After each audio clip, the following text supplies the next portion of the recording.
Hello అండి, welcome to Pranay జషి vlog. ఈరోజు అయితే నేను చింత చిగురుతో కూర ఎలా ప్రిపేర్ చేసుకోవాలో చూపించబోతున్నాను. నార్మల్గా అయితే ఎక్కువగా చింత చిగురు పప్పులో వేసుకుంటూ ఉంటాము.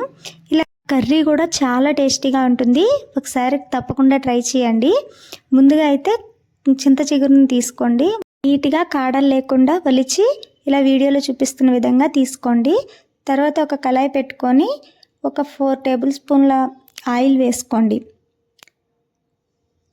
అందులోనే ఒక 1 స్పూన్ వరకు జీలకర్ర యాడ్ చేసుకోండి.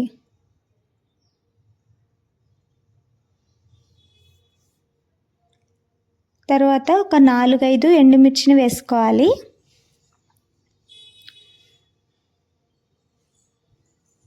తర్వాత వెల్లుల్లిని చితగ్గొట్టి వెల్లుల్లిని వేసుకోండి. ఇది కొద్దిగా ఫ్రై అవ్వాలి. ఆ తర్వాత ఒక 3-4 ఉల్లిపాయలను కట్ చేసుకొని సన్నగా ఆ ముక్కల్ని వేసుకోండి. ఈ కర్రీకి ఎక్కువ ఉల్లిపాయలు ఉంటే టేస్ట్ బాగుంటుందండి. ఎక్కువ ఉల్లిపాయలు వేసుకొని చింత చిగురు కర్రీ చేసుకుంటే చాలా టేస్టీగా ఉంటుంది. తర్వాత మనం ముందుగా శుభ్రం చేసి పెట్టుకున్న చింత చిగురుని ఇందులో వేయండి.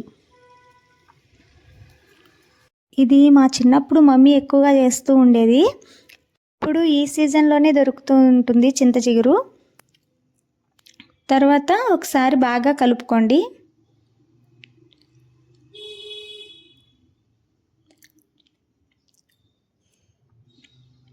ఆ తర్వాత ఒక 1 స్పూన్ వరకు పసుపు, టేస్ట్కి సరిపడినంత సాల్ట్ వేయండి.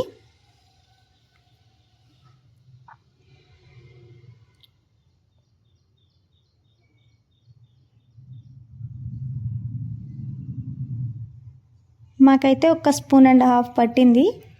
మగ్గితే చాలా కొంచెం అవుతుందన్నమాట. అందుకే సాల్ట్ సరిపడా చూసుకొని వేసుకోవచ్చు. తర్వాత మూత పెట్టి ఒక 5 మినిట్స్ మగ్గనివ్వండి. తర్వాత ఒక 1.5 స్పూను కారం వేసుకోండి.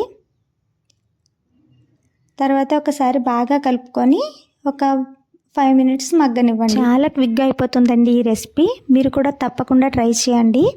టేస్ట్ అయితే సూపర్ ఉంటుంది. నా వీడియోస్ కనుక మీకు నచ్చినట్లయితే ప్లీజ్ సబ్స్క్రైబ్ చేయండి.